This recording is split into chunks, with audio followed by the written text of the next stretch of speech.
Dans ce tutoriel, je voudrais vous parler de la prise de son avec plusieurs microphones. Une situation qui est assez courante, c'est une situation dans laquelle la nature du son lui-même convient, mais en revanche, la perspective de l'enregistrement ne convient pas.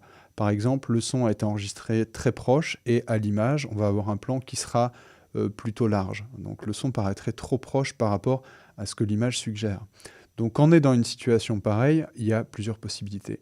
La première qui est très utilisée, ça va être d'utiliser le filtrage et la réverbération artificielle, une réverbération à convolution comme l'Altiver par exemple, pour restaurer ce sentiment de distance par rapport à l'image. Mais il y a une autre solution que je trouve personnellement plus élégante qui consiste à travailler avec plusieurs microphones. Alors évidemment, ce n'est pas moi qui l'ai inventé.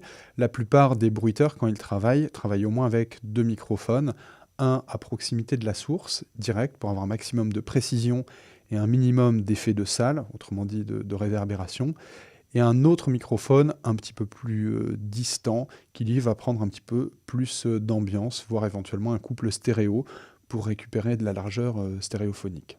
Entre un son enregistré à proximité et un son enregistré plus loin, il y a deux différences essentielles.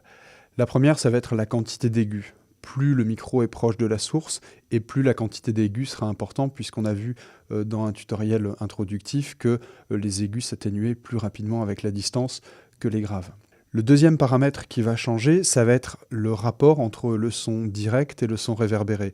Le son direct, c'est celui qui parvient directement de la source jusqu'au récepteur, en l'occurrence le microphone, alors que le son réverbéré, c'est la partie du signal qui a subi des réflexions sur les obstacles ou les murs environnants. Donc je vous propose de regarder un exemple de prise de son avec plusieurs microphones et voir comment on peut associer les différentes pistes pour obtenir le résultat escompté. Donc on voit ici dans ma session audition, j'ai 3 pistes qui correspondent à 3 micros différents pour l'enregistrement d'une même source au même moment.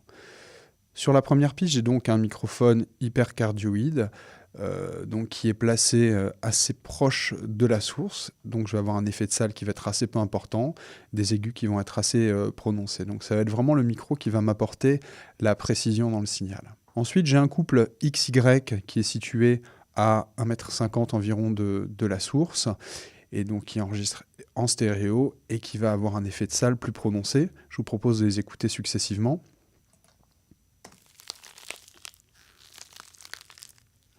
Donc voilà pour l'hypercardio et pour le XY.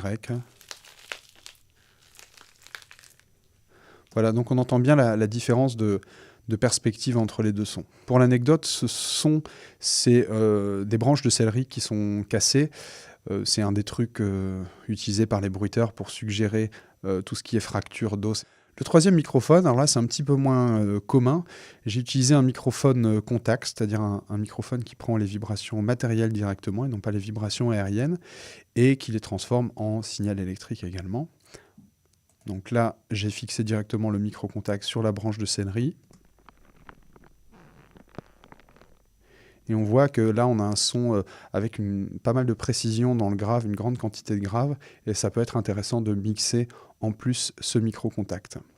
Alors ensuite, pour mixer ces différentes sources entre elles, effectivement, on pourrait choisir de laisser les pistes ouvertes et de faire un rendu sur l'endroit de la prise de son qui nous intéresse, mais ça ne suffira pas. Il faudra faire une manipulation supplémentaire.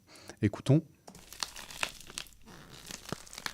Voilà, donc là, j'ai à la fois la précision de l'hypercardio, la perspective du XY, dont je n'aurais pas forcément besoin. Encore une fois, tout dépend du contexte, mais l'avantage de cette technique, c'est qu'elle nous donne le choix de la profondeur et de la perspective qu'on veut apporter. Alors, vous n'êtes pas sans savoir que le son se déplace à une vitesse qui peut sembler élevée à l'échelle humaine, puisque c'est 340 mètres secondes, mais ça suffit pour faire une différence de quelques millisecondes dès lors qu'on a plusieurs micros avec un éloignement différent de la source.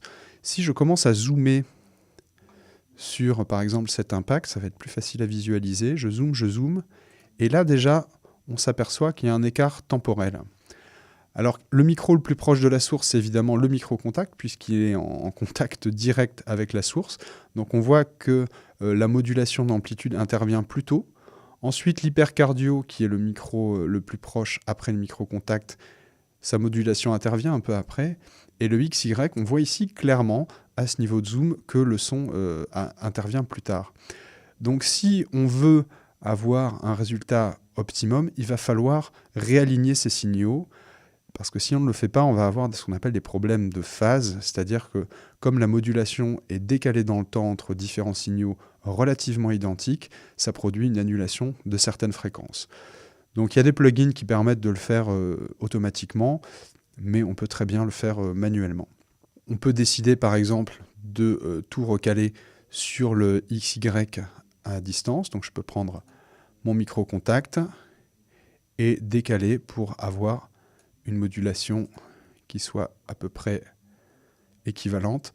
Bon, la difficulté, c'est que le micro-contact prend beaucoup plus de graves, donc les formes d'ondes finalement sont assez peu similaires. J'ai envie de dire que la phase sera peut-être moins importante sur ce micro-là. Par contre, sur les deux autres, là, il va falloir faire attention. Donc, je vais déplacer mon hypercardio pour l'aligner avec mon XY. Donc, je vais me baser sur la première surpression ici. Voilà. Donc, il y a effectivement des variations après local, puisque ce qui a été enregistré n'est pas exactement équivalent. Mais on voit quand même les deux pics ici qui sont assez prononcés. Je peux essayer de recaler ensemble. Voilà. Chaque petit point que vous voyez est un sample. Donc comme ça a été enregistré à 48 000 Hz, ça veut dire qu'entre chaque point, j'ai un écart de temps de 1/48 millième de seconde. Donc vous voyez déjà qu'on est sur une échelle de précision quand même très élevée. Voilà, je pense que ici ou ici, c'est pas mal. Voilà, on peut écouter maintenant. Voilà, mes signaux sont en phase puisque ni la source ne bougeait, ni les microphones ne bougeaient. En cinéma, c'est parfois un petit peu plus compliqué quand vous avez par exemple à mixer un HF sur un comédien et la perche, puisque la distance entre la perche et le comédien peut varier, donc les problèmes de phase sont plus difficiles à résoudre. Ici, pas trop de problèmes. Voilà, une fois que vous avez fait votre mixage, éventuellement modifier les volumes pour avoir plus ou moins de perspective, plus ou moins de présence du micro-contact, etc., eh bien vous pouvez faire votre export sur la section qui vous intéresse. Vous pouvez mixer dans un nouveau fichier la sélection temporelle.